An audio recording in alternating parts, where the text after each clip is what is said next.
All right, welcome to the Emma. How you going? I'm good. How are you? I'm really good, thanks. Appreciate you coming on. Um, it's great. It's great to have you on. Looking forward to kind of learning from you and hearing what you've got to say. And kind of, I've seen some of the stuff that you've been posting on socials, and I thought, you know what, I want to catch up with them to share on the Golf Coach podcast a bit of their wisdom. So, mate, we all appreciate it. Tell me, Emma, whereabouts are you? Where are you living? I live in a city called Hamilton, which is just outside of Toronto in Canada. So that's where I'm at the moment. Yes, and how does someone from Australia end up in Toronto, Canada? So when I finished high school, I moved to the States to play college golf in Tennessee. So played college golf, turned professional, moved down to Florida, lived in Florida for 5 years, which was wonderful. And then I met my now wife, and she's from this city. So we moved up here once we both played professional golf, and when we both stopped, we moved up back up here. Yeah. It's crazy. It's crazy what partners will do to you, right? Where they take you. It's, when there's 6 feet of snow on the ground, I start to question it a little bit. But no, we're good. Hey, whereabouts in Aussie are you from? Where did you play as a kid, and where were you? Grew up on the East Coast, so Coffs Harbour is the town that I'm from. So about halfway between Sydney and Brisbane, right there on the East Coast. Beautiful little beach town. Loved it. It's a great spot. Great spot. Coffs Harbour's great. Nice climate there all year round. Nice golf course too. Was Coffs Harbour your golf course? Yeah, so I grew up playing and still am a member of Coffs Harbour Golf Club. We'll play other golf courses occasionally. So obviously Bonneville Golf Resort is there, which is a beautiful, beautiful place. Sawtell Golf Course is actually really close to where I live, right across the road from where we live. So we'll go play some other places, but Coffs Harbour Golf Club, ever since I was 12, 13 years old, I've been a member there. What's that? It's been a long time since I played there, right? But what's that tee shot when you take off away from the clubhouse? It's like, might be like 10, little dog leg left, but like it's long. Is that 10 or 1? It's 10 with all the water down the left. Yes, that tee shot is so intimidating. I know, especially like you're right in front of the clubhouse, first shot of the day, and you've got like the driving range on the right and water on the left and this narrow little chute to go down. It's it kind of, there's that one, and then the 19th hole is the same thing. It's a par 3 over water, so they kind of get you right off the bat. If you're not warmed up, they punish you right away. Yeah, exactly. I know. And I think off that tee, it's not dry. Is it driver or is it 3-wood? Like it's back up a little bit. It depends. I mean, I can hit driver. Most blokes would probably hit 3-wood just because you can run out at the corner. But then you've got a long shot in. So it's one of those ones where you risk the narrowing of it to have a shorter shot in, or you lay back and you have a longer one. I like that. Us blokes, see me. I'm 5'2.5", right? And so I'm smashing it. Danny DeVito here. Hey, so what golf course are you in Canada? Where do you coach out of? So in the summer, I am at a golf course called Copetown Woods, which is just an awesome track. It's got just a really nice feel about it. They often have music playing on the driving range, and it's just a very welcoming, inviting kind of a golf course.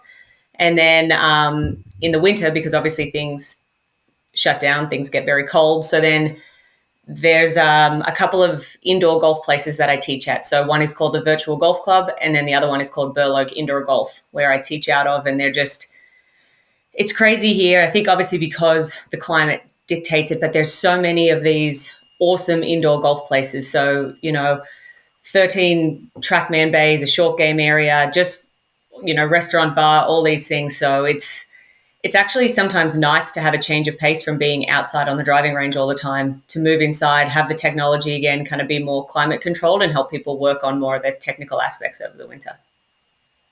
Yeah, I would agree. I would agree as well. And it's about, for me, is still trying to create that little bit of when you're in the indoor space, trying to create that kind of environment as well. Like it's good and it can be relaxing, but it's also trying to create your teaching space, which is also kind of private at the same time as well. And it's a lot of advantages as well, kind of just doing that technical work from inside, that's for sure. And I like the climate control, right? I've just, I coach outside here. Today I did my big in-person coaching day, and it was it's undercover, but short game lessons are booked in, getting wet, and it's just turned cold here in Oz, and it's just like, man, take me back to the studio today, Yeah, please. I know. But Today is my first day back outside coaching. So I've been indoors since the end of October, and then yeah, today will be my first day back outside. So I'm excited that the weather's actually starting to turn. I've got a round of golf booked for myself this afternoon. So we're starting to get more into that spring, yeah. summer, outside, exciting vibe. But it was a good winter. It was a good winter. Do Canadian golfers, like just from a recreational golfer perspective or club golfer perspective, in comparison to Australian golfers, do they kind of cherish their rounds of golf a little bit more than the Australians and maybe potentially spend a little bit more time making sure they play well, because of the limited time they do have? Do you find that at all? Yeah, definitely. I mean, the one thing I will say about Canadians is that they embrace the good weather. It doesn't matter whether it's golf or festivals or concerts or whatever, there's always something on when the weather is good. And golf, especially since COVID, where everywhere golf really took off, it was the Yeah. same here. And it's kind of sustained throughout even this post COVID period that we're in, where it's, the golf courses are always booked out, which is great. Hard to get a tee time sometimes, but the golf courses are always booked Yeah. out.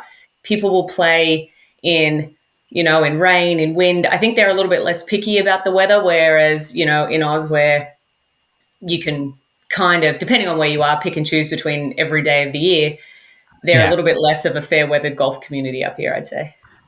Yeah. It's a 12-month sport in Australia.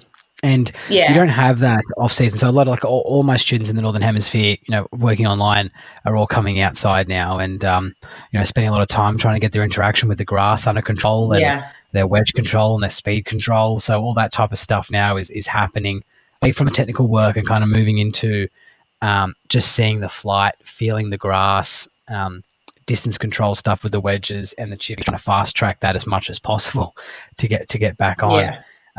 Tapering away from the technical work.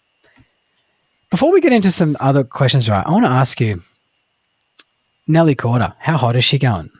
Isn't it? It's just, if you just think it's just the craziest thing. I've got Scotty Scheffler talking to last night to John Montgomery, and now we've got Nelly Corder just ringing off 5 in a row.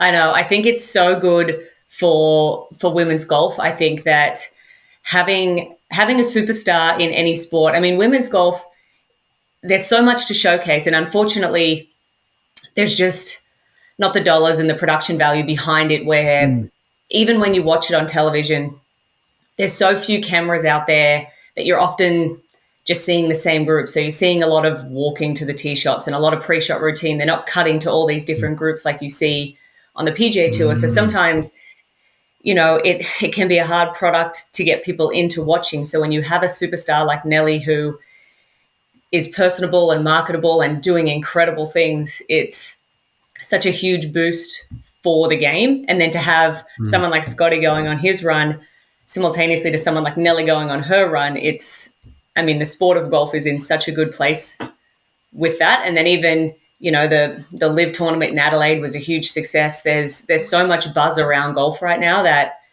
I think it's kind of on this upward trajectory, hopefully, and women's golf is kind of along for the ride too this time, which is exciting.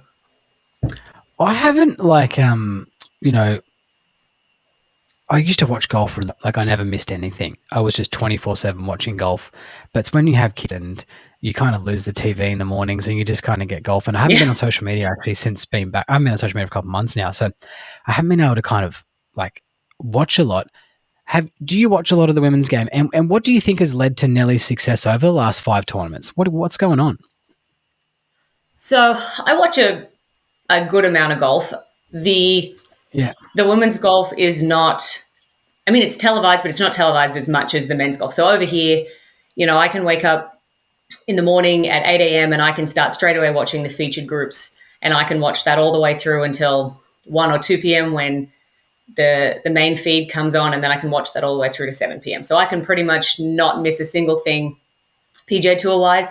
LPGA Tour will get, a few hours, sometimes delayed coverage on Thursday, Friday, and then the weekends it'll be live kind of the last 9 holes, let's just say. Okay. But I've watched it, and I think, and listening to even Nelly talk on a few podcasts and things, she was saying that, for a long time there, she was just letting these outside voices kind of get into her headspace, other people telling her what she should do, how she should feel, how she should prepare, all these sorts of things. And she sort of took a step back and went, kind of cleared the mind a little bit and said, okay, how do I want to go about things? How do I want to work things?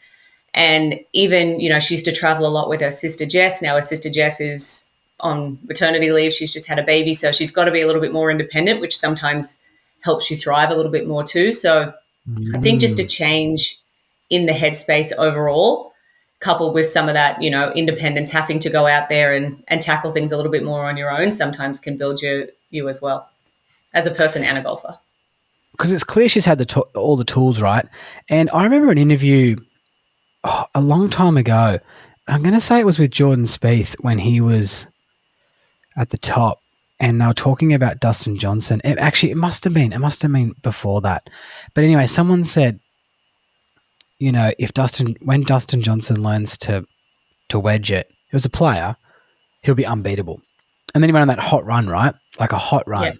Yeah. When I think he might have won, I'm going to say 10 tournaments in a couple of years, right? Maybe 3 years. And it just kind of clicked into gear for him. He's like, this is unbelievable athlete. And when I watched Nelly, and obviously we've all got her golf swing saved, and we're reviewing them in in my library. I'm watching them in slow motion and seeing what she does, and I use a lot of her in my lessons, and always assessing her golf swing. And she's just got such a beautiful golf swing. It looks like she's got all the tools. Like she chips it well, and it's kind of like just been waiting. And it's no surprise that you tell me that it's been potentially a bit of a psychological shift in her thinking and the way that she's kind of approaching it and taking a little bit more control.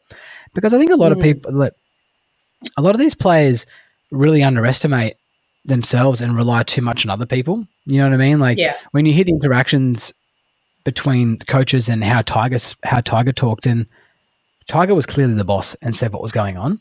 Where I feel a lot of these times, a lot of players, there's certain times where you got to hold their hand, or you got to kick them up the backside, or you got to let them take kind of control. And I think with so much help that we have these days, we've got all this help all the time, and everyone's been so kind and nice to them, right? So like you got their trainers following them, their caddy following them, their coaches following, because no one wants to get sacked, right? Their agents, their managers, their family. And it's like, I think sometimes this is, like you say with Nelly, I can understand how just taking back a little bit of control and this is my place, and I'm going to take control and play some good golf. So yeah, that doesn't surprise me. Yeah. And you can definitely get sometimes lost out there too. Like I remember when I went from college golf to professional golf, and you're looking around and there's always someone on the putting green or on the range. Like there's always people practicing. So you feel like you need to do maybe more than you should, or you shouldn't leave until this person leaves because they arrived after you, or whatever it is, where I think the longer that you're on tour, the more maturity that you gain, the more experience that you get, you start to go, okay, this is what works for me. And maybe what works for me is leaving the golf course and going and looking at a local attraction and getting my mind off of golf altogether, right? Maybe it's having a few set tasks and then getting out of there. But I think you can easily get caught up in, what should I be doing? What do you think I should be doing? What is this person doing? This person's winning at the moment, and this is what they're doing. I'm going to try that, instead of kind of forging your own path. And when you start to see success, when you start to forge your own path, that allows you to trust those decisions a little bit more. And I think that's sort of where she's at, where she's always been incredible, but now she knows she's incredible, and she's starting to kind of learn how to manage those pressures and what comes with all of that as well. Yeah. I like, I'm not saying we all expected her to win 5 in a row, but we expected her to be dominant, right? We expected her to be dominant. And this is probably no surprise to anyone within the golf world what she's doing. It's been phenomenal. And like you say, it is great for women's sport. I think it's fantastic for the women's golf, for sure. Absolutely. All right. Before we get into some of these topic areas, right?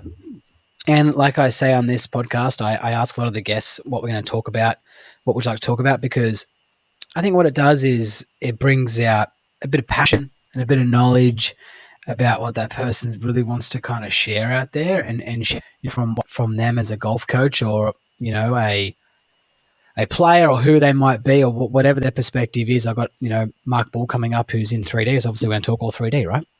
And I have to definitely ask him what to talk about because I don't know a whole lot about 3D.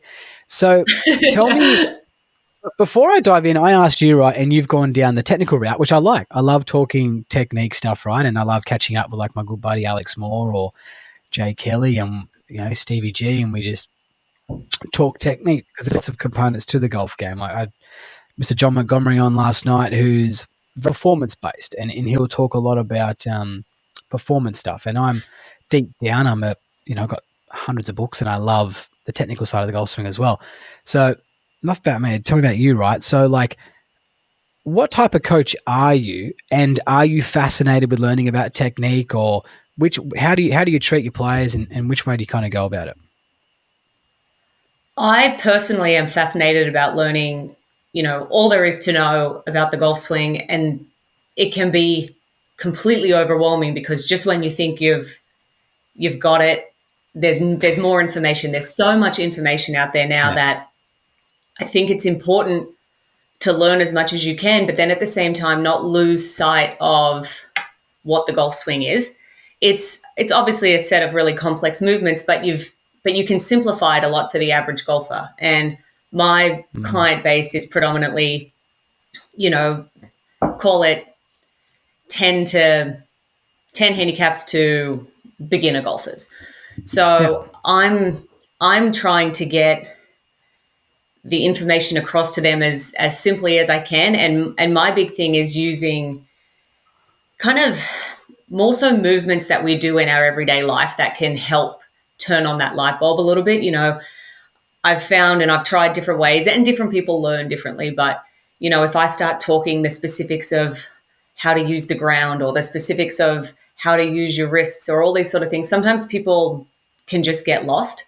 And then you might say something like, imagine you're hitting a topspin forehand in tennis, and then they just make the move. Or imagine you're throwing a rugby ball and it just sort of happens. And so as much as I personally am fascinated with the mechanical side of it all and wanting to learn as much as I can, I try not to bring that to my students unless they specifically ask for it. Some students want to know the why behind every single thing, but a lot of them just want to hit the ball better and have as few thoughts as they can while they do it. So I try to kind of blend the both together. Yeah. Yeah. I love it. And I think from, my little 2 cents on that is that I would say, I'm happy to go down a route and talk to a student about the complex, components of their golf swing and their pattern, and why we're making, these particular changes and what they do really well. That conversation can go on for as long as necessary, but I'll always make sure that the swing thought or the process of what you're doing is something really, really simple. So if it might be trying to get we're trying to get the pelvis to be more lateral, right, through the hitting. So we're looking to try to be 4 inches further forward. Well, sorry, to the lead side, and talking about the pressure mat on the ground. You can talk about all that, but the simple solution is it's going to feel like you're pissing over the flag before you get to the ball. Something simple like that. So that's the kind of simple solution to the kind of complex issue. I like where you're going with that. So let's dive straight into some technique stuff, right? You mentioned here you want to talk a bit about setup, so lack of consistency in setup. When you say lack of consistency in setup, what does that mean?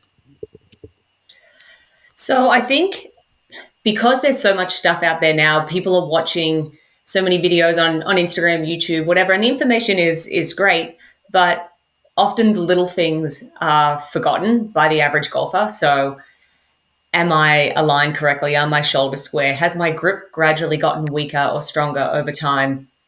Those things I think can be so easily just put in the back of people's mind. And as soon as a shot starts going off, they're looking at their club face. They're trying to shallow more. They're trying to do all of these things that they've watched videos on instead of going, well, am I aimed correctly? And is my golf swing adjusting for something that's off in my setup? You wouldn't push down the accelerator on a car if the wheels were turned towards the gutter, but people aren't necessarily checking where their wheels are pointing before they're pulling the trigger. So especially in Canada where we've been inside for a long time, So you've got a certain color of your hitting mat, and then you've got a different color for where your feet are. So you've got a lot of straight lines just coming at you. So it's really easy to line up properly.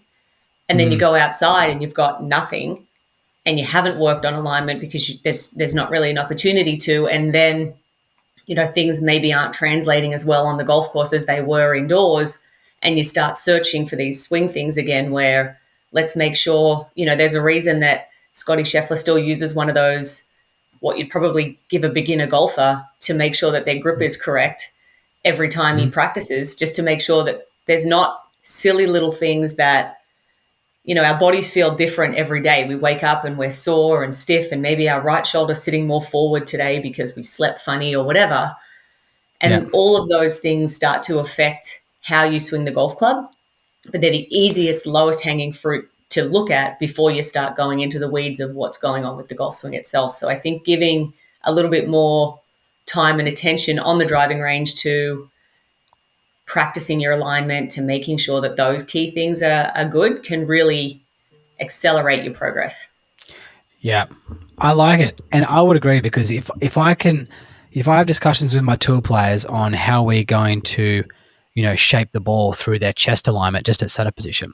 So if I can influence a tour player's ball flight by adjusting their chest alignment, if you are not being diligent and your chest alignment is being adjusted, then without you knowing about it, of course your ball flight is going to change, right? What do you think that the player should find out?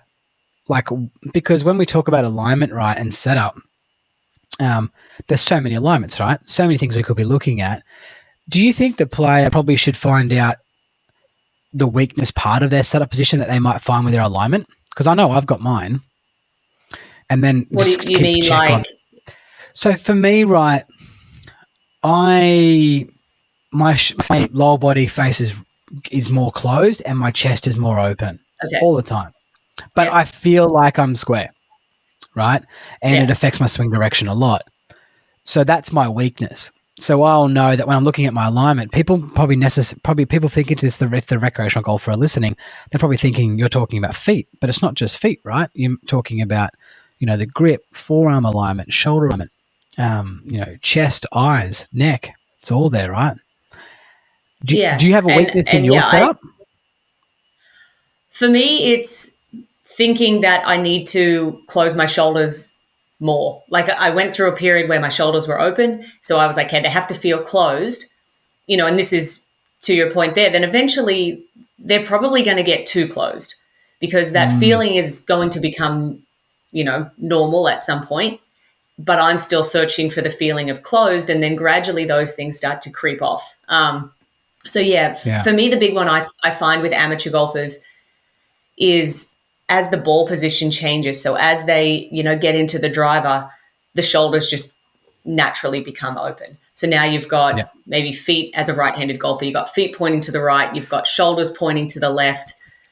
Then you've got this idea that they're trying to get depth to their hands so that they can swing out to the right, but their shoulders are pointing left. And it's just this huge snowball where, just like you said, with your tour players, if you're trying to adjust ball flight, or the way that the ball is curving, it might be something as simple as, okay, let's close those shoulders. Let's, manipulate that swing direction by your setup. And that's how powerful the setup can be. So losing sight of that and going, okay, the ball position's further forward, and just reaching further forward, and the right shoulder gets on top, and it all just shifts everything to the left, is hugely, hugely common. It feels so awkward to feel the other way, but that's one of those things where what you feel like you're doing and what is really happening are often different, which is why the eyes of a coach are good, which is why videoing your swing is good, just to make sure that the feel and reel are staying where you need them to be. Yeah. Talking about Nelly Corder, I love her neck tilt at setup position for a person who wants to draw the golf ball. Have you seen her eyes? So if you're looking at the cap, so people listening, thinking about this, Nelly Corder's cap, she has it kind of looking behind the ball. So they're not looking straight her neck, her eyes looking behind the ball. Like Mr. Nicholas too, he did okay with it. Yeah. And it kind of gets her, he gets that little bit of a draw bias kind of going on there. Do you Why do you think the recreational golfer, or why is there resistance for the golfer to work on a pre-shot routine and creating a sound setup? Why do you think there's resistance around it? I think it's mainly a lack of understanding of how important it is. So if you, most people just want to hit the ball better, right? Which involves literally making contact with the golf ball. So working on your setup and working on your pre-shot routine and making sure all those things are good. Don't feel like, it's like, again, back to the car analogy. It's like, I want to learn how to drive. Okay, well, first we're just going to sit behind the wheel for a while and get comfortable behind the wheel. Well, but I'm not really driving, so it's boring and I don't really like it, and it's not. Yeah. It doesn't seem like it's going to translate. So I think sometimes it's a lack of understanding of how important it is, and I do think now, when the Masters was on, they have I don't know if they show it in Australia, but they have a whole segment called Masters on the Range, and all they do is just show golfers on the range. Yeah, and that's what I mainly watch. Yeah, it's so good, and it's so interesting to see what they're doing, and often how mundane it is. And obviously it's a tournament week, so you're not hopefully grinding on your technique necessarily so much. But I think those things are really important for the amateur golfer to look at and go, well, if so-and-so can put an alignment stick on the ground, I can probably put an alignment stick on the ground, right? Like, I'm probably not past that. That's obviously important for some reason. So I think it's just not as fun. It's sort of like why nobody it's not very sexy practices their putting as much as they should, right? Because it's not as fun as hitting your driver and bashing balls, and it's not as rewarding, and it doesn't feel like it's like stretching. Well, I don't get the immediate benefits of this stretching, so I'll skip it, kind of thing. Yeah. No, I get it. So you're talking to me there about, all right, so let's kind of continue the move from the setup position, right, and get into like a bit of grip stuff here. Tell me, what's some common stuff that you're seeing on the range in your teaching? What preferences do you have around certain aspects of the grip? What have you got going on? Preferences would depend on the golfer. So I work with a lot of women who maybe have a slower swing speed. So I'm obviously always going to trend towards helping the grip be a little bit stronger, meaning, for a right-handed golfer, that left hand is sitting a little bit more on top, the right hand sitting a little bit more underneath, just because the majority of golfers slice the golf ball and their club face is open a lot. But again, when you look at a lot of the stuff you see online, that, the wrist is bowed and the face is pointing to the ground, all these things, if you don't have the speed to complement that, well, your ball's not going to get in the air. Then you're going to be doing all sorts of things at impact to try and get the ball up in the air. So I wouldn't say I necessarily have a preference. I try to keep things as neutral as I can. And then lend it towards what the golfer needs. I am a big watcher of how tightly somebody holds onto the golf club. I've been in lessons where people, I'll tell them to take the club up to the top and just hold it for me, and they're literally shaking. Right, they're holding onto that golf club so tight, as if I'm going to steal it and run away. And the chain reaction of that throughout the golf swing. I mean, if my hands are tight, my forearms are tight, my biceps, my shoulders, my neck, everything gets tight.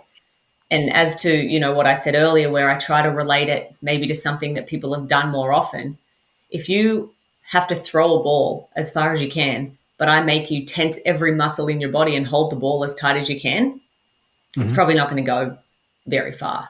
If you have to sign your name on a piece of paper, well, you don't hold the pen as tight as you can, right? Because it doesn't flow. So trying to get people to understand that tighter doesn't mean more control. It actually makes it harder for your wrists to move, for your body to turn, all the things that kind of that chain reaction. So the grip tension is probably something I look at a lot. And then the grip itself is a little bit more subjective to what the player needs. Yeah, I guess as well, like, it's a big topic out there, around about grip pressures and how hard to hold it and whatnot. Like, I know Bryson wants to hold it as hard as he can, right? But I think what's really important there when you talk about that is making sure the wrists are mobile and ready to move. Because Yeah. if you're compromising that your joints can't move, and particularly there's not many more. There's lots of important joints in the golf swing, right? But when you look at your lever systems doing your arms, you've got your wrist joint, and you've got your elbow joint. So forces here that are bending and moving, right, and extending. You want to make sure that they're in a good state to be optimized, right? Because Yeah. I think that's one of the complex parts of the golf swing when I talk to majority golfers is around syncing how much they need the wrist to move in a certain manner. We know it moves in, I think it's 3 directions: extension, ulnar, radial, right? How much that's going to move in X, and then how much your trail arm is going to fold. I think that is one of the most complex parts of the golf swing for recreational golf, because there is a few things going on there. You know what I mean? Yeah. And like you say, if you're super tight, you're going to be in a fair bit of shit, right? So, Yeah. hey, tell me, you're talking about the Masters there, right? And I had a bit on today just to double check. I got a few things about what I needed. I saw a video of you putting, looking like you were in the middle of a TV shop. What was the go with you watching the Masters? How many TVs did you have set up in that room? We had 4. So we usually have 5, but we didn't have space for the 5th one. It would have blocked the door. So because like we are Masters obsessed in our house, so we don't miss anything. We don't Yeah. work Thursday, Friday, Saturday, Sunday. It's just the Masters. So Yeah. and because they've got all these bonus feeds, so you can watch Mm-hmm. so you can watch Amen Corner, you can watch 15, 16, you can watch the feature groups, then you've got the coverage. So, and then you've got the on the range stuff. So we pretty much have the TVs going from first thing in the morning, and Yeah. each TV just has one of the bonus coverages on, and then the main feed with the sound. And we've done that Oh, for, that's where the sound comes out of. Yeah. yeah, well, and it depends on what, like, I mean, if it's no actual action happening and it's more just talking about the leaders and those sort of things, we'll probably put it on the sound on something else. I love the sound on Masters on the Range because I like to listen to Michael Breed break down the golf swings. I like to watch what they're doing. I like to hear a bit more about that. But once kind of that network coverage comes on, that's where we'll have the sound. But we've been doing that mass amount of TVs for probably 9 or 10 years, where we'll just pick grab every TV in the house, move it all to the same room, and for that 4 days, we are pretty much just sloths on the lounge watching the Masters. I'm impressed with the amount of good TVs in that house. I tell you what, we won't give the address away. Yeah, and it's purely because of that. Like, we used to either borrow a TV or whatever when we didn't have them, but then over the course of the year, TVs will go on sale, Black Friday sales, Boxing Day sales. These things would come up, and there'd be a great TV, and we go, "Oh, that'd be good," and we just eventually ended up accumulating a bunch of TVs. So it works. It works good. A lot of them don't get a lot of airplay except for Masters Week, but that makes it all worthwhile. What did you think of the Masters this year? Honest opinion. I thought it was Obviously, good. Scotty I enjoyed it. I was happy with the outcome. I don't know. I wouldn't say I was like overwhelmed. I wish it was a little bit closer, sort of coming down the stretch on that back nine. I think that there were a few players that I would have liked to see stay in contention a little bit longer. When Ludwig hit it left in the water on 11 and those sort of things, where you're just like, it's going to be really hard because Scotty just doesn't make mistakes. So they probably know that they're pushing a little bit more. So then kind of down the stretch, it lost a bit of the excitement that it possibly could have had. But I thought it was a great Masters, and I was really excited to see some of those live players. I was super pumped to see Cam Smith play again. These golfers that we don't get to see week in, week out anymore. I was excited to see how they would perform and enjoyed seeing them back out there. So I enjoyed it overall. Cam hit it well. He just couldn't get the putter roll on. He's in it really good, actually. But yeah, which is odd to him because I could watch him all day. Yeah. Yeah, it's just the golfing gods, isn't it? But I just know. Hmm. I thought so we're talking about the Master before for people who might be listening to this later on, but I I thought it was great. Obviously, I don't have a problem with Scotty winning and all that. I just thought the course might have been just set up a little hard, and I think the weather didn't make it great because that back nine. I think of like some of the hot runs, like Eagle 13, Yeah, Eagle Chance 15, then the fireworks on 16. I just felt like the course was so hard that it was playing hard that no one could kind of make that push. Like you could be a few ahead going into that back nine and someone could just shoot five under on you. And it's like, oh, wow, I yeah, need to keep going. Where it just felt like it does show how great Scotty is because it was so Tiger-esque due to the nature of how much he kept pushing and everyone else was coming backwards, right? But yeah, I just kind yeah, of thought that didn't get those fireworks of a back. You know what I mean? You mentioned there kind of a few drop shots, but yeah. Anyways, yeah. 2 cents. I don't know that I necessarily agree with lengthening the par fives to make them. Do we go for them or do we not go for them? Because of, Yeah, like you said, the fireworks, the eagles. You can make two eagles in the last 5 or 6 holes, and you're right back in it. So there was always that possibility, whether it happened or not. It was still something that was possible. mm, There was a lot of absolute collapses on 15, even when players laid up, and that yeah. that green just must be.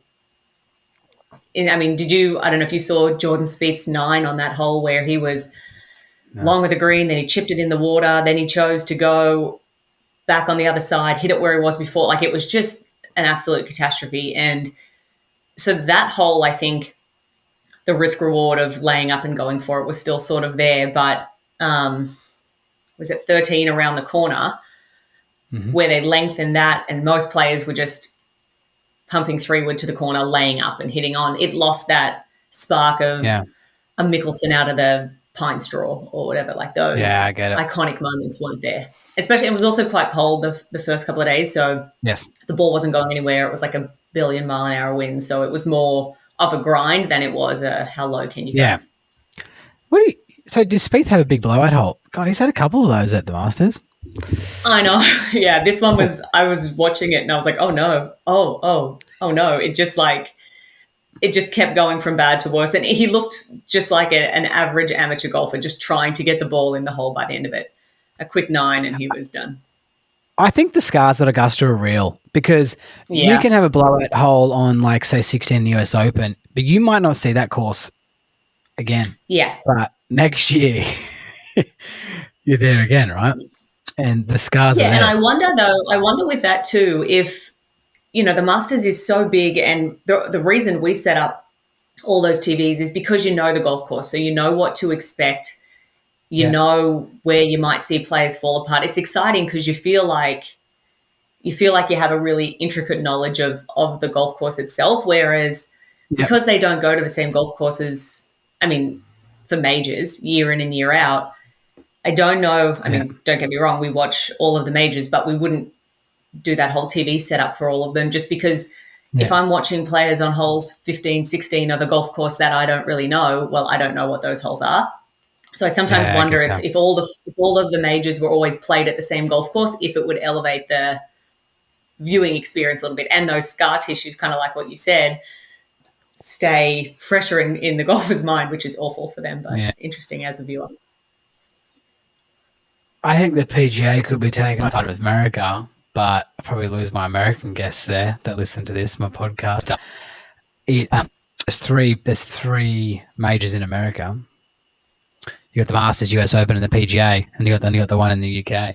Well, the Open. Yeah. So I think there's a possibility for that one to be revamped up a little bit, but that's Yeah. above my pay grade. I'm just trying to fix it. hey, let's get into one of the majors of this podcast. Right, is back to basics. Putting mirrors, back to basics. So mirror that is designed by Grant Field and Richard Woodhouse. New prototype design here. It's got the 15-degree arc that comes down there. Cam Smith uses it. He obviously goes pretty good. Support those who support the podcast. TM15 below. Get your 15% off. I use it every day. I used it twice today in my lessons in the rain, and I got some great stuff with it. In the Back to Basics putting segment today, Emma, do you have something for us that you can share for the listeners in regards to something around helping them improve their putting? Well, it's actually funny with kind of where we went earlier in the podcast with the setup. That's why I love that putting mirror, because it not only gives you feedback on your stroke itself, but you can see your eye line, you can see where your shoulders are pointing, you can see all these things that really, again, help from a consistency standpoint of your start line and all those things. But my big thing with putting that I think isn't worked on enough by the average golfer is actually just the tempo of their putting stroke.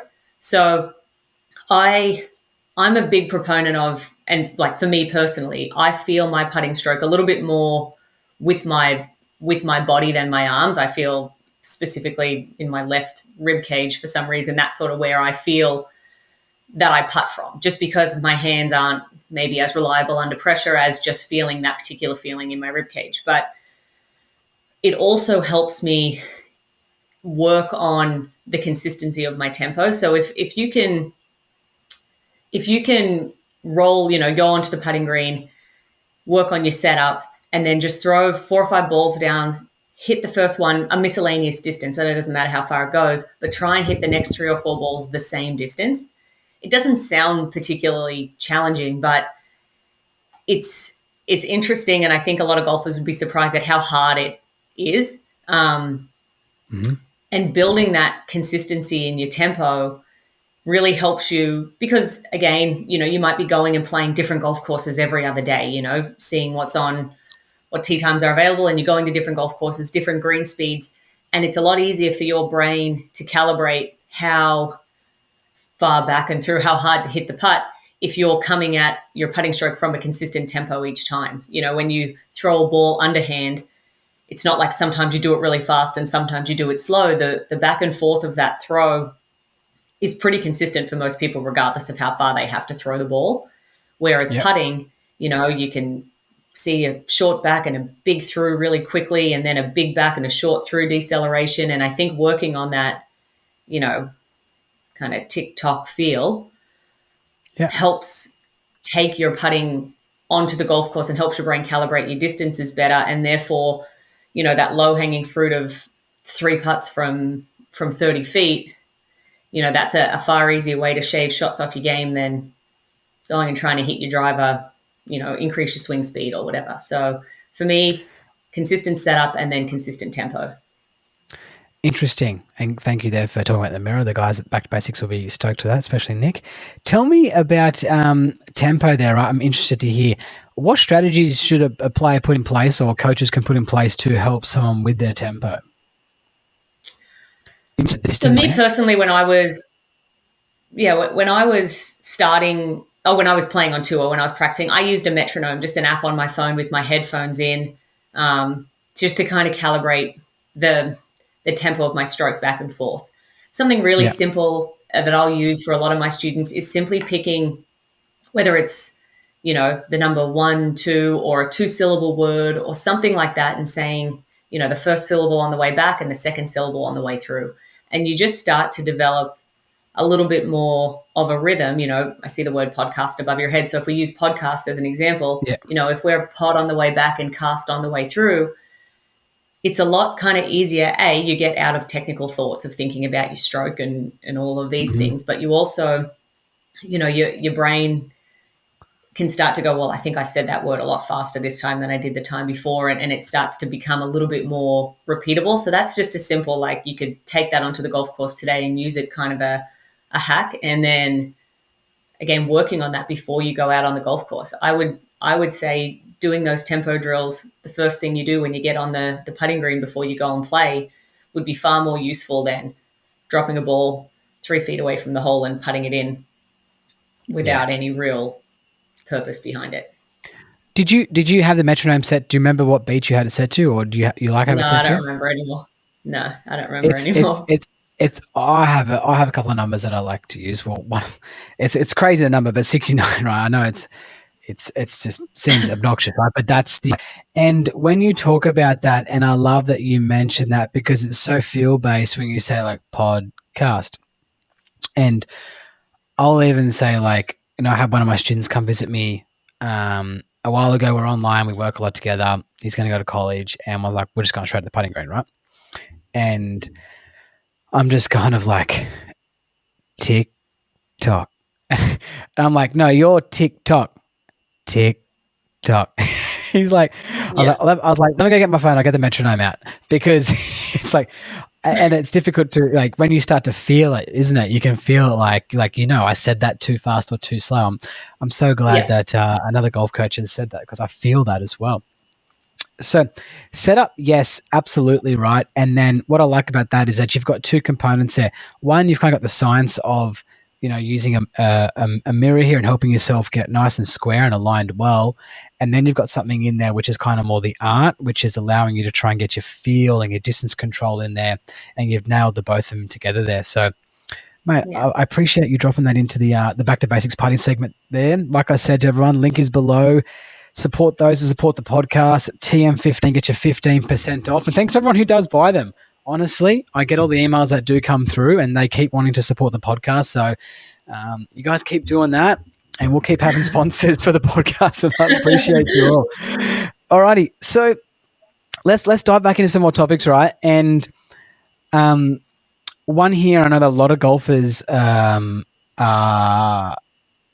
may, I'm not going to say the word suffer, but find this being a fault within their golf swing. And a lot of coaches are working tirelessly with their students to potentially try and help with one of these potential faults, if it is causing issue to ball flight and strike, is the inside open club face, inside roll. You've got written here, inside and rolled open club face, right? So what we're seeing there is like, I make the gesture there. You mentioned rugby league, right? Or rugby, you said, but I'll let you go. Rugby league, right? It's what I like is like passing the ball in the opposite manner, right? So that trail forearm supinating a lot, lead forearm is pronating a lot.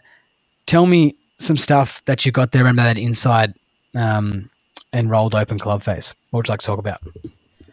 I just think with that, again, if you kind of start from the beginning with our setup like we have it, and you work your way back and you can start to identify things that are causing impact issues earlier in the golf swing. So, Yeah. the golf swing is simply a series of compensations for whatever happened before. Some people have a lot of compensation, some people don't have a lot.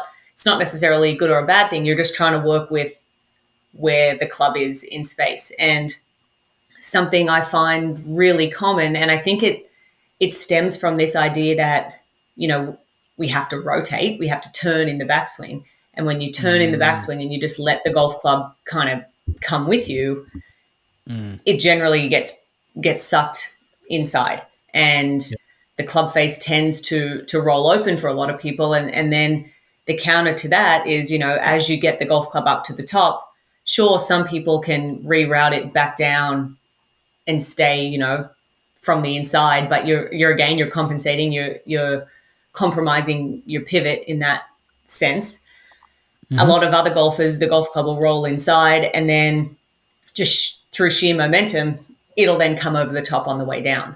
So Yeah. I find so many golfers maybe working on a part of their golf swing that, a little bit too late. So working on their downswing feel, working on trying to shallow the club or whatever the thing is that they're trying to do, but maybe not giving enough airplay to the momentum that the shaft is going to have when they're actually swinging in full speed. So, bringing that golf club, even for me personally, I have a tendency to roll the club a little bit inside. I then still drop it back inside, but in order to do that, I stay on my back foot a little bit too long. So I'm making a compensation that is sacrificing speed and distance, but the strike is consistent, the start line is good. So, I've managed to figure out a way to work with it, but I've also been playing golf pretty much my whole life, and I've hit a lot of golf balls before, but if you can get the golf club started on the right way, a little bit more of a vertical feeling with the shaft as your body turns, I think it surprises a lot of people to realize, oh, the golf club still gets in actually a better and a really good position at the top of the backswing when I feel the shaft is a little bit more vertical and the club face is a bit more closed. And then from there, just like when you suck it inside, it wants to go over the top. It'll be easier for you to get the golf club to fall back on plane on the way down without having to stall out and flip and do all of these, buzzwords Yeah. that people are trying to avoid. But I think often they're trying to avoid them by fixing maybe something too late. They're not looking at necessarily an Yeah. early enough root cause for it. Oh, there's a lot. You said a lot of gold there. I love it. But when you talk about the takeaway position there, right, to kind of unpack that, when you talk about the rolled and open face there, right, you made a good point there. Do you think a lot of the time that you see when people get too much rotational aspect early on in their golf swing with their body, you think that's one of the leading contributors to it? I do. And I think it's also to what you said earlier, kind of understanding the hinging mechanisms of the wrists and the purpose of the wrists. So I find, particularly in women, and often it might come down to a strength thing with the wrists as well. There's no hinging of the wrists. It just sort of turns back with the body. So then you feel like you have to turn yourself almost into a pretzel to get to the top of the backswing, but you haven't created any verticals in your golf swing. You've just created these horizontals that make it extremely difficult to hit down on the golf ball, which is, again, something that a lot of women and slower speed golfers have trouble with as well. So the understanding of, standing there and simply feeling like my wrist can hinge up and down and then rotating to the top, you're in a great spot. You've got there in a really functional way to let that golf club actually start to fall behind you, and then you can rotate as freely as you want. You're not stuck in these little kind of compensation patterns. Oh, yeah, I agree. And for people listening out there who coach a lot of kids and stuff, Emma, like if I have a kid come to me, I don't teach a lot of them anymore. Like the other coaches in the shop, at the golf shop, I try to get them to coach them, right? But if I can get a kid in front of me and he can't get radial deviation, with a bit of extension in both the wrists, move up and down like he's using it like a hammer, if I can't get them to do that independently without their arm going up and down, the hands moving, I just feel like I can't coach them because they end up picking the club up through their trail elbow, right? And then their wrists stay in that ulnar deviation. I'm like, how can you get the club down to the ball? And the same thing goes, you made a great point there, right? So we get past takeaway position there and we get into like P3, left arm level to the ground, taking a look at that kind of shaft orientation there. We'll see a lot of the time, I think one of the biggest misconceptions out there, and one of the things I picked up a lot early when I first started studying the golf swing, was just how little depth the lead arm has with a lot of the world's best golfers, and how more vertical the shaft was around about left arm level to the ground. And that's an impossible thing to get when you've rolled it in a lot early and you're stuck with, like you talk about, the horizontals, because if you're sitting there at left arm level to the ground, and there is exceptions, i.e. US Open champion Matthew Fitzpatrick hit one of the best bunker shots ever in the history at the 72nd hole. Was an incredible shot. I love watching it. Get spine chills watching it. But if you look at someone who is at left arm low to the ground and the shaft is kind of running parallel to the ground, like it's really horizontal, and you look at how that club's going to get back down to the earth, it's a challenge to kind of map the way how it's going to happen, right, in an efficient manner. Well, the efficient way is going to be back in and over on top there. So when you talk about the inside takeaway there, giving people the heebie-jeebies, I think you make a good point there on if we can slow the body rotation down, and particularly the hips, right? I think people feel like they've got to get these hips to go crazy. You look at the body pivot in the backswing, your hips have only got to go about between 30 to 40 degrees, and your chest has got to go 90. So there's no point rushing the hips. You know what I mean? And you'll get a lot of that turn anyway as you're tilting. So it doesn't necessarily need to. Yeah, I agree with you on that roll over there. I do think it's exploring a little bit, like having the golfer themselves explore, because if they have had that issue before, it will feel so like they're not doing enough in the backswing turn to get to the top of the backswing, because that hinging mechanism creates such ease to get the club to the top. It's not this massive amount of rotation that a lot of people feel like they need. Just like you said, I mean, you don't have to rip the hips out of their hip joint to have enough hip turn or turn your upper Mm. body, your torso, you know, a crazy, crazy amount. We just need 30, 40 degrees. We need 90 degrees. We need a little bit of arm lift and trying to Yeah. meld those pieces together instead of Hmm. everything going horizontal on the way back. Well, then the only option is everything to go vertical on the way down. Yeah. Yeah. You get this kind of like, it's, yeah, you just get opposites happening, right? And Yeah. so when you see that, right, so you have is around about trying to slow people's body down. What other strategies do you have? I try and put something, it can be as simple as a T in the end of the grip or an alignment Hmm. stick on the end of the club as well, just to make the golf club itself longer, just so that they themselves can see where the butt of that club is pointing and when. And trying, Hmm. often the feel will have to be that it's literally pointing straight down to the ground. Yeah.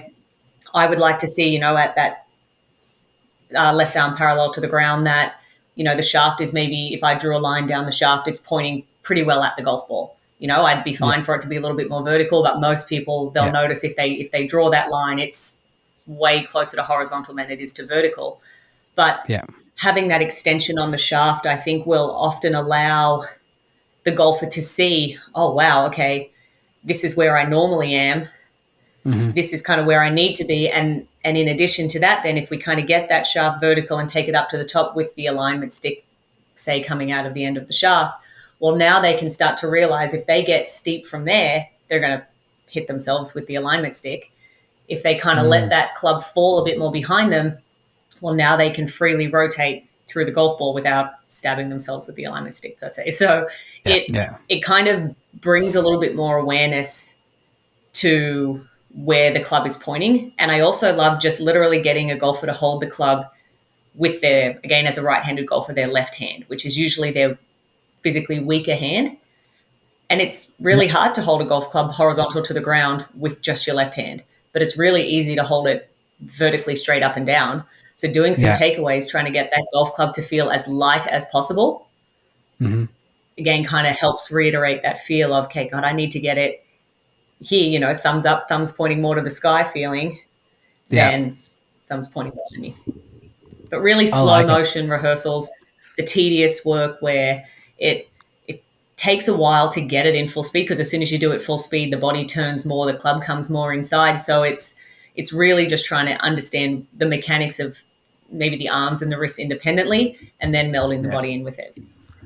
I tell you one that I like, and I made this up, and I shared it once on social media, and then someone stole it, and I'm going to share it again. I haven't shared it publicly, right? But I'm going to do it again, and I've seen it out there I'll be anyway sure to now. steal it. But no, I just get a frisbee or a disc, whatever you want to call it, like a frisbee steering, and use it as a steering wheel, right?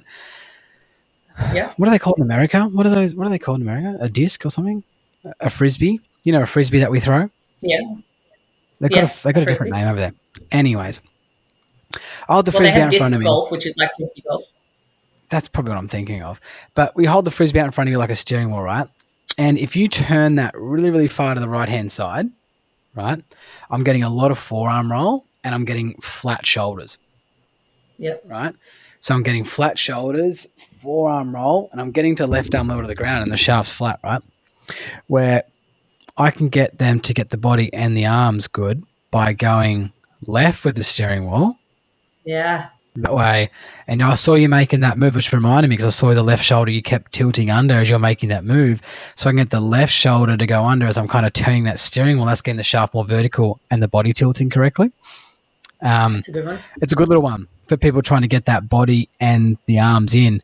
But if it's just a sole arm issue, like you're talking about there with that butt of the club, I love it. I get like the Matthew Wolf feeling, trying to feel like that butt of the club just Yeah. stays looking behind me at all time. Yeah. Yeah, I like it. I really, really like it. Let's get in. Let's keep going. So this is an interesting one here.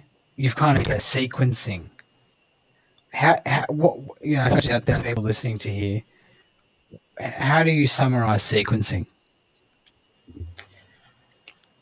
when I talk about sequencing, I'm talking about trying to have people understand the importance of the body. Again, I teach a lot of women, and they'll talk about how tired their arms are at the end of the round of golf, or that they lose distance by the end of the round of golf, and when I hear stuff like that, straight away it tells me, well, you're just using your arms the whole time. There's not a lot of movement going on with the body, and I think because the golf club is so light, it's so easy to control.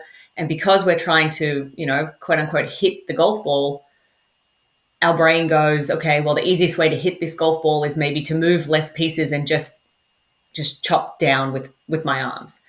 Yeah. Whereas, when you look at any athletic motion, throwing a ball, hitting a baseball, kicking a ball, doesn't matter what it is, there's the engagement of the body before the engagement of the arms. So a lot of my day is spent, especially because a lot of people do want to hit it further, and it's such an easy sort of low-hanging speed killer or gainer to get people to understand how to incorporate the body a little bit more. And I'll use things like the downshift board, or one thing I really like to do is, if you give somebody something that's really heavy, our body just moves better when it's under tension and when you have to actually engage the muscles in order to move something. So if I give somebody a kettlebell or a dumbbell or a medicine ball and ask them to throw it to me, their body instantly moves the way that we want it to move. It instantly, they load better. Then the lead side pushes down first. They get their body out of the way. They release the arms last. Mm-hmm. But then when the golf club gets back in the hand, there's this, I don't want to mess it up. I want to hit the ball.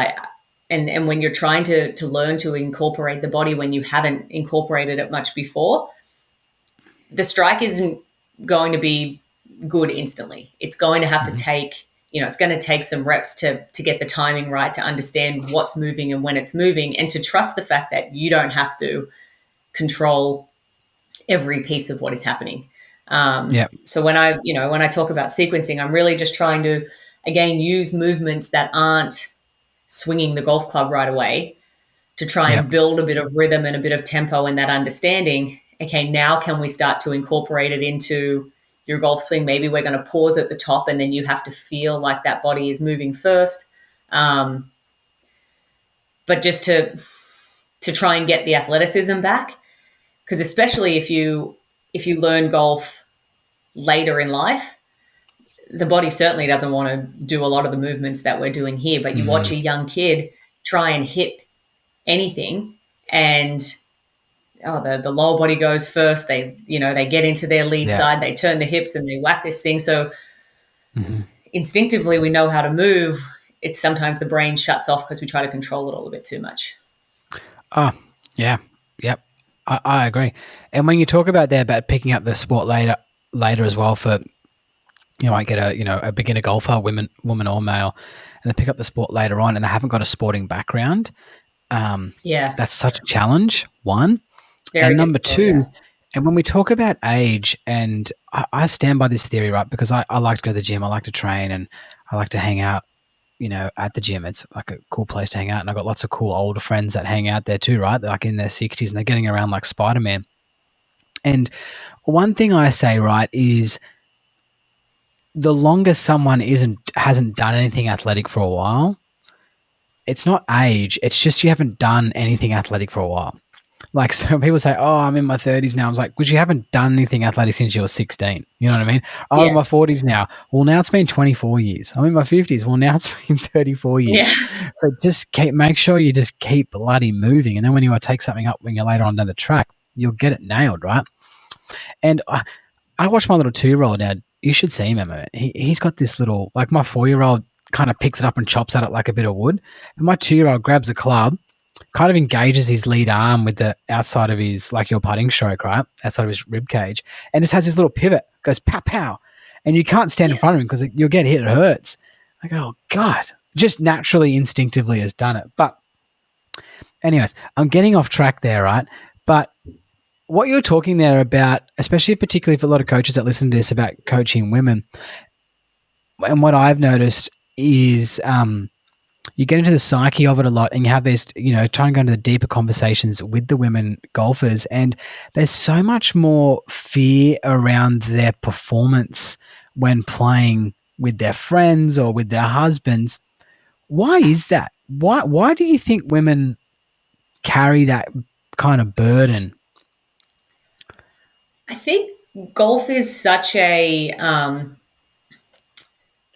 I don't know what the right word is, but you're so exposed, I suppose, right? Yeah, And it's yeah, all you. And if you're new to golf, I totally get why, standing on a tee box, and even if it's a par three and the green mm-hmm. is 150 meters away, that's Mm-hmm. a long way for somebody that maybe only hits the ball 50 meters at a time initially. And so there's Yeah, all of these, and I think for women, it's this worry about holding anybody up, or I think women are yeah, just a little bit more self-conscious in general, so yeah, they don't want to embarrass themselves. They get worried when there's people on the tee behind. Like, I'll talk to some of my students, and they can be a group on the green that they're waiting for, but then if a group of men come up behind them on the tee behind, they instantly feel like they're doing something wrong. And that's where I really just try and encourage anybody that I teach, but particularly a beginner, that you don't have mm, to hit every shot. You don't have to keep your score. Just, you don't even have to yeah, start on the tee box. You can tee your ball up however far away from the green you feel comfortable, and you can yeah, gradually work your way back. But I think that is one of the things that makes golf such a difficult sport to pick up. And I think if you're good at golf, you don't it's harder to understand why you'd feel that way. But yeah, it's it's kind of a confronting experience. People are often watching you. You're not part of a team. You can't kind of yeah, blend in. When you're ready to hit, it's everyone is just waiting for you. And I mm, think it can just be a really intimidating experience, which is why the indoor golf lessons, I think, are actually really nice when you're first learning, because it is a little bit more controlled, and you can control your lie, and you can close the curtain so you don't have people watching, and interesting. you can mess up, you can miss, you can try new things without caring about the fact that somebody might be watching. Because if you're not willing to look stupid, you're probably not golf's probably not the sport for you anyway, because Yeah, the learning curve is so steep, and it's mm, the margin for error is so small that, mm, I mean, the best players in the world top it and shank it and do all sorts of silly things that you wouldn't believe. So yeah, obviously, a beginner golfer is going to have those same shots, and I think it's being comfortable going, all right, I'm going to tee the ball up on every shot because I'm still learning and it's a bit easier, or I'm going yeah, to start 60 meters from every green because yeah. that's kind of the level I'm at, instead of thinking, oh, well, the tee box is here and the green is here and I got to hit every shot, but now I'm taking a long time and I'm tired, and it just spirals so quickly. Yeah, I like it. It's such a good point too, because hitting into a screen, if someone's walking past and you're someone who might be fearful of someone looking at you, you can't really tell the difference, right? You can kind of scull it into the screen or flush in the screen. No one knows how you've hit it. So Yeah. that's a really Yeah. good point there. But yeah, I just think people listening, and I think, when you're coaching, particularly beginner golfers, particularly beginner women, from my experience, is that we all know what it's like to try and optimize, like we want to be in our best flow state to, optimize our performance, right? And Yeah. when I see what some of these women are putting themselves through just for a 9-hole round with their friends or whatever, I'm like, you got no freaking chance of hitting a good shot the way that they're kind of Yeah. putting themselves there. And I think there's a lot more merit in having those conversations with your students and taking the time to do it, to really just understanding where their head's at, and just checking in Yeah. on it, because there's a lot of skills that we can pass on there. And I'll always say this, like, I'll always end most of the conversations when I'm having a conversation like this with a beginner golfer is, stop caring what everyone else. No one else is caring about you. Like, stop Yeah. caring about it. Like, they're too busy worrying about themselves to care about you. And I'll say to them, like, Yeah. the best advice not best advice I got, but one of the advice I got is, we're going to go do yoga once, right, Emma? and I do yoga all the time, right? But we went to the hall and someone forgot the key, right? So we had to go do it in the park. And I didn't want to do it in the park because I knew people walking past, right? And my mate just looks at me straight in the eyes and goes, "How fucking important are you, Toby?"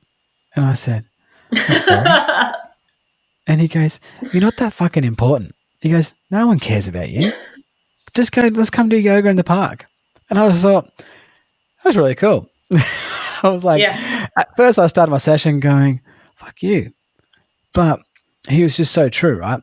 And anyways, it's a good approach to kind of have like you hit a bad golf shot, no one's going to be talking about it after the bar. You know what I mean? Up in Yeah, the bar that's having it. a drink saying, "Oh my God, I saw Betty on hole 13, top it in the water." Who cares? Yeah, exactly. Yeah, yeah. Everyone has topped it before. Everyone's done something like that before. So I Yep. think and even if we, like this afternoon, we have a tea time booked, and I don't know who the other two people that we're playing with are going to be. I Mm. actually couldn't care if they were great golfers or terrible golfers. I just care if they have a good attitude and we keep up with the group in front.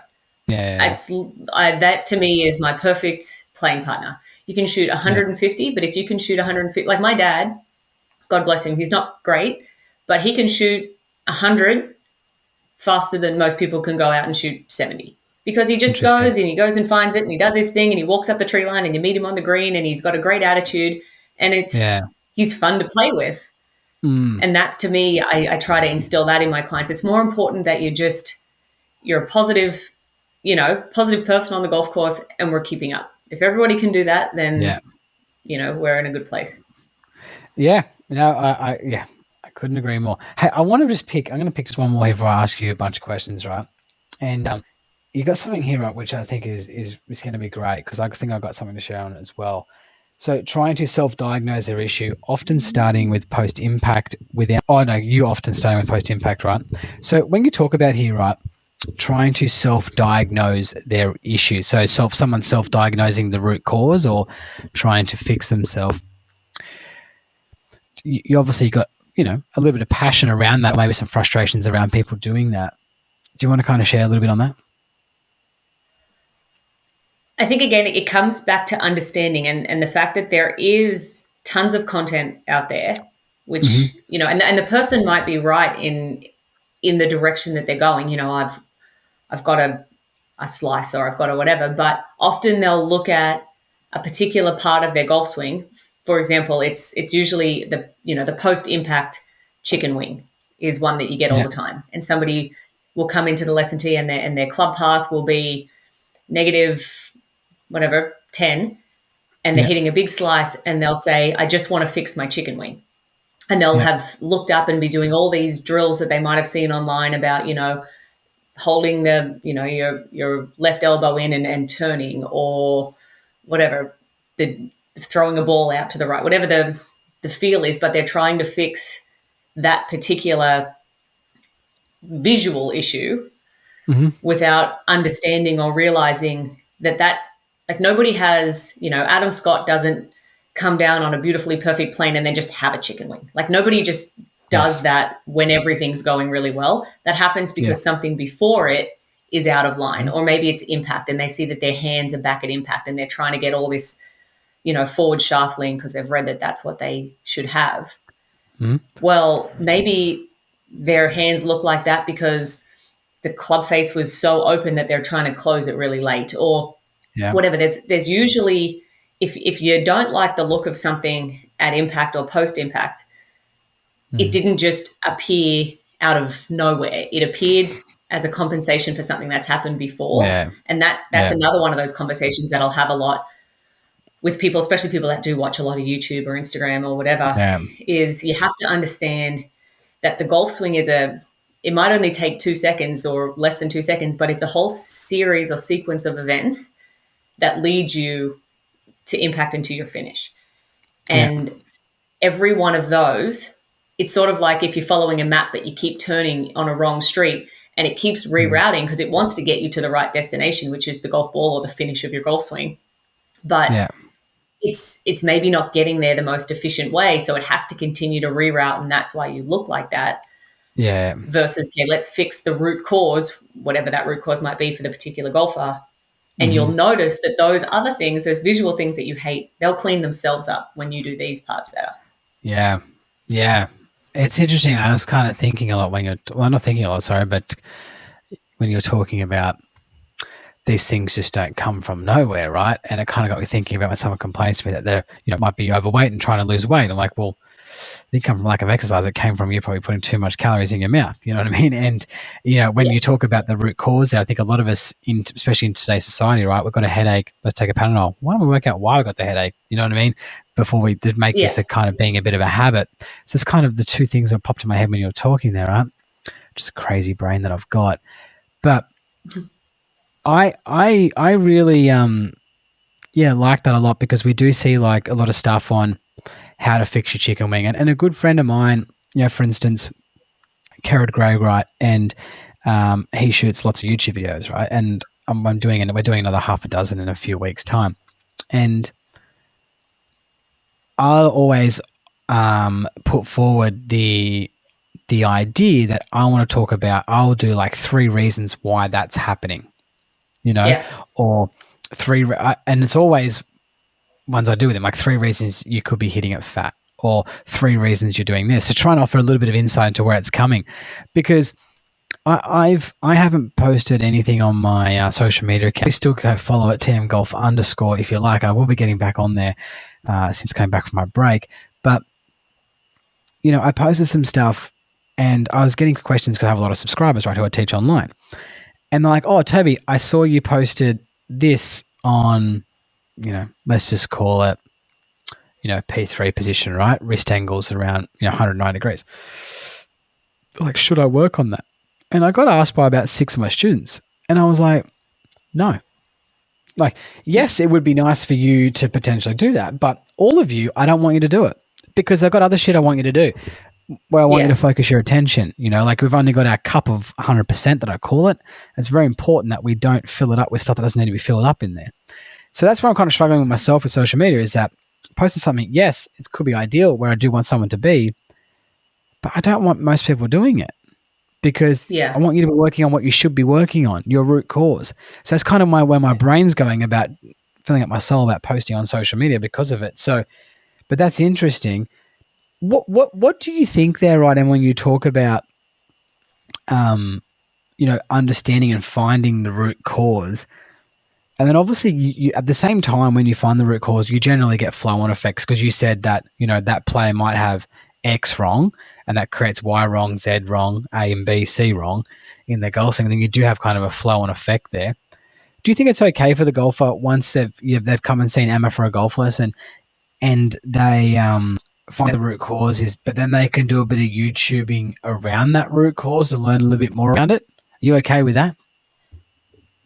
I love knowledge. I love students to understand things, because I think when you understand something, you're more willing to stick to it. It's back to Mm, your thought on the diet. If somebody just told me you can't have any more of X, and they didn't give me a reason, you can't have any more chips. I love chips. You can't have mm, any more chips, and they didn't tell me why. They just said you can't. I mm. would maybe stick to that for a day, and then I'd be like, well, I love them and I want to eat them. So Yeah, of course. the same I like thing it. kind of applies to the golf swing. I want my student to understand why they're doing something, because I think it makes it Mm, easier to stick to. But I do say to every one of my students, I understand that Instagram, YouTube, it's a part of life. If you find something and you think, oh, that looks like gold, that looks great, I'm going to do that.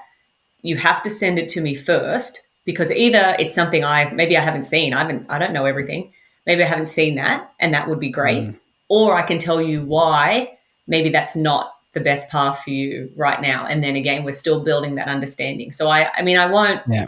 I won't totally tell somebody not to go online, Yeah. because I don't think that's realistic. But I will say, if you're going to incorporate something into your golf swing, or it's going to be a thought in the back of your head, you have to share it with me first, because if we're not on the same page, and I'm here thinking you're working on X, but you're kind of over here thinking about this thing you saw online, Mm, our paths are never going to sync up. We're always going to be clashing. And that's where I think then the roadblocks kind of start. So I am very okay with looking at things online, but I do think it's a slippery slope if you don't kind of check in and make sure that you know what you're looking at or you're understanding what you're looking at. I agree. Yeah, it is. Yes, and I could say that my last 4 consultations, I do Zoom consultations with new students, right, on with my subscribers, and I reckon in my last 4, someone said, "I'm just confused. I've been seeing too much information." Yeah. And I reckon the only information we used to get, well, I used to get as a kid, was what was in the Golf Digest magazine: how to break 100, how to break 90, how to break 80. And Yeah. I used to sting for it. The first thing I ever read Yeah. in that magazine was at the golf club. Read all the old Golf Digest magazines I had kind of hanging around, and it was how to break 100, and it was a picture of a man in the trees, and it said, "Aim for the trees, not the gap, because you're not good enough to get it through the gap." Yeah.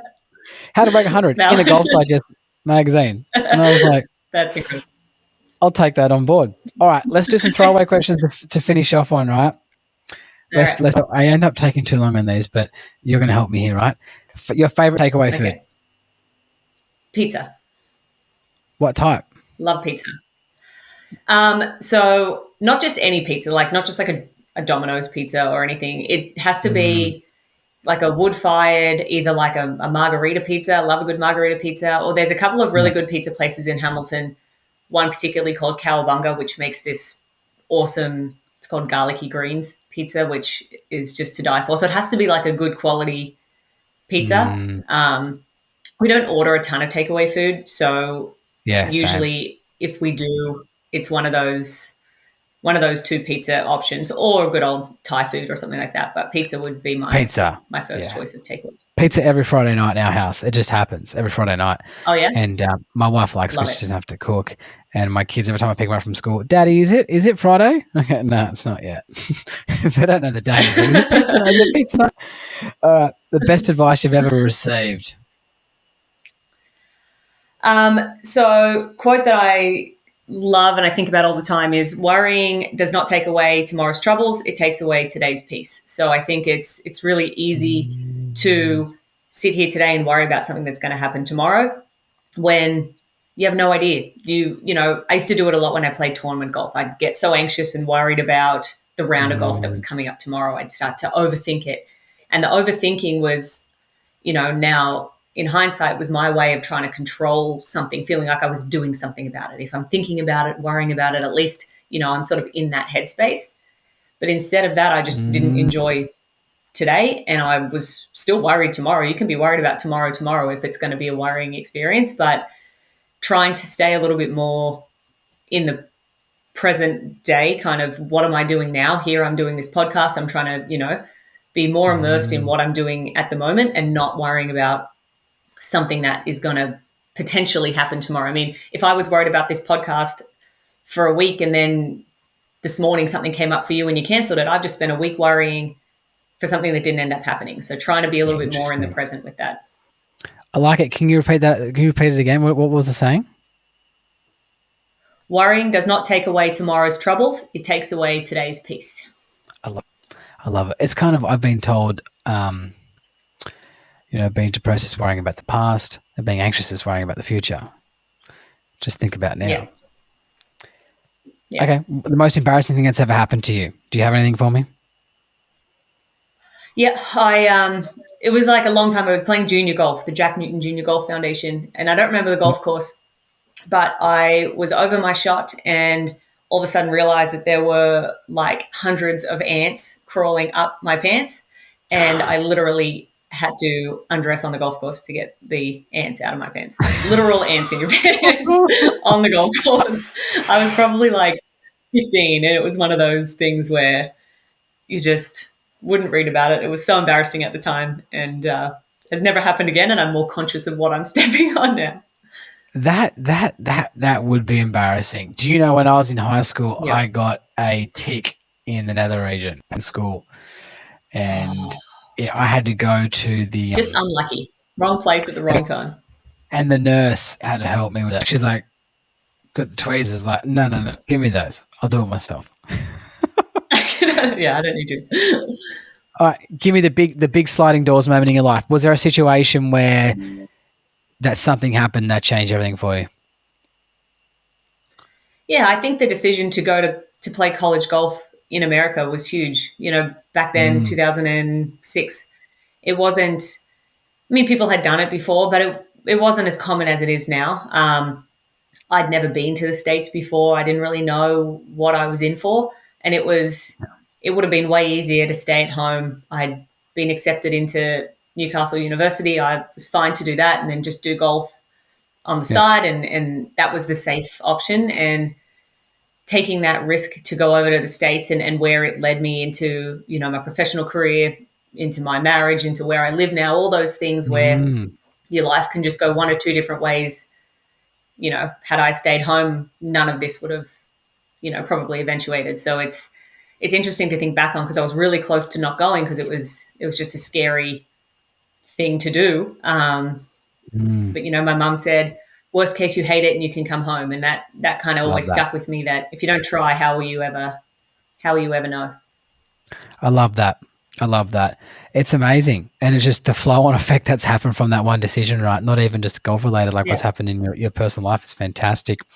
And you must have a good family because, I've read a lot. Obviously, I'm a new dad and, I'm very passionate about being the best father I can be. And one of the things that, the history tells and I've been reading about is if you create such a safe environment where someone, you're allowing a child that you can always come home, then it allows them to grow wings and leave. But if you don't make them feel worthy and you degrade them, put them down, and don't let them, try and reach their potential, then they have that scared because they're not confident enough to leave. They need to be around you, like kind of like being in an yeah, abusive relationship. People, because they yeah, belittle the person that you can't leave, you're not strong enough. So when you hear stories of someone like you who's taken that big leap back in the day, right? This is early, right? This is early stuff. This is a bit difficult than what people are trying to do now with how connected we are. yeah, That you took that leap and jumped over there. It's a long way for people listening in America. For us, it's a long, it's a long way. And to move out of the family home, it shows you that you must have a really good family connection at home for sure. yeah. I do, and I'm really lucky that even through, you know, I've lived here now for, well, since I was 18, and now I'm 35. I've lived over this Mm, side of the world predominantly, and my family is so great at. I mean, they love to travel, so they've come to visit tons of times, which is great.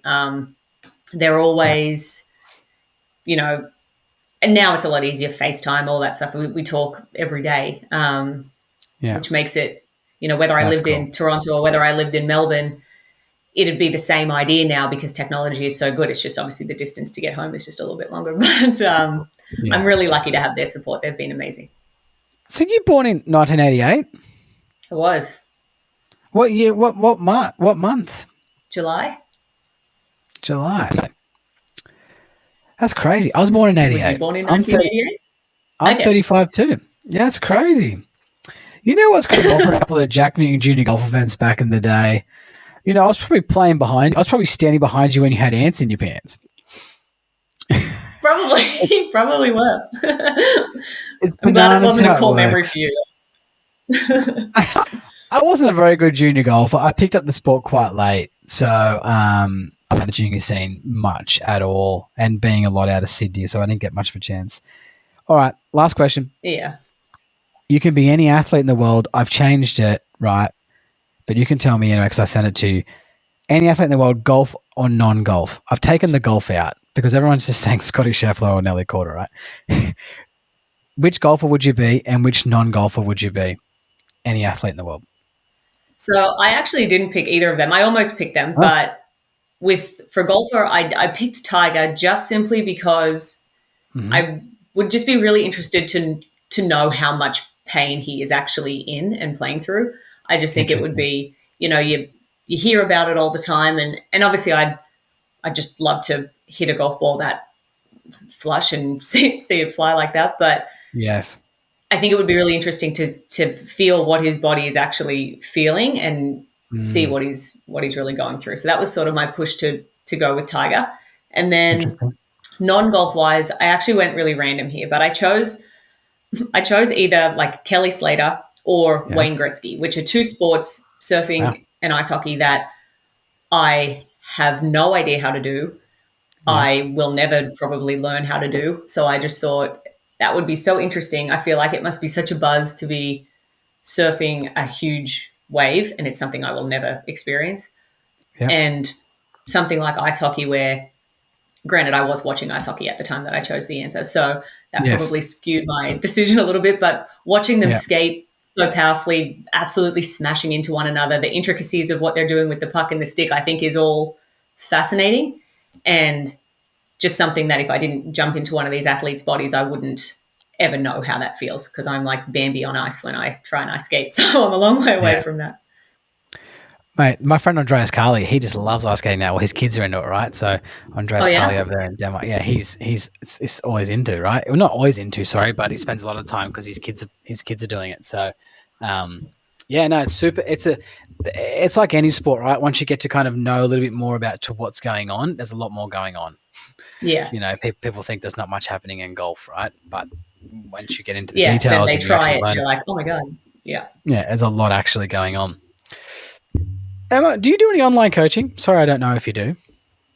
I do a little bit. I do it via the Coach Now app more than the Yeah. Skillist app, just because I already have the Coach Now app for my current clients. So I do a Yeah. little bit. It's not a huge part of my business, but it is something that seems to be becoming a lot more prominent. So something that I've been looking into a lot more.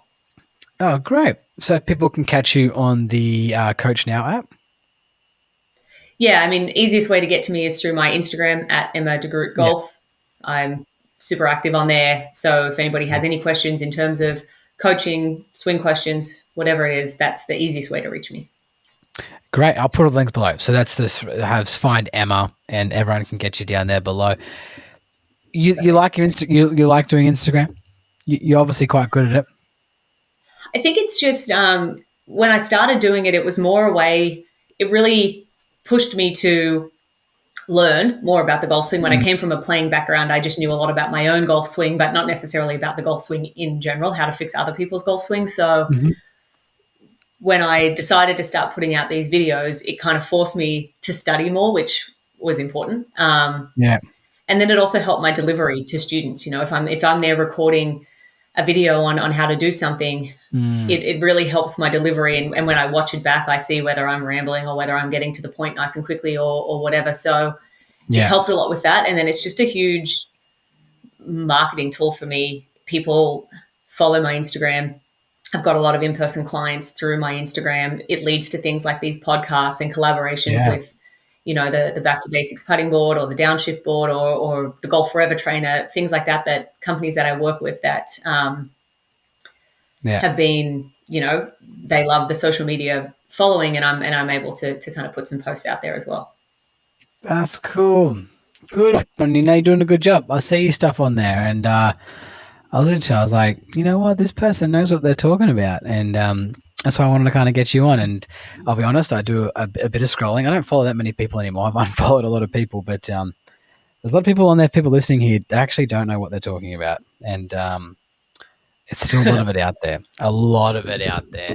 Yeah, I saw something the other day, Emma, there and this is. is when I just had to close my phone. I downloaded the app to just kind of, I use the business suite so I can kind of see all my messages there.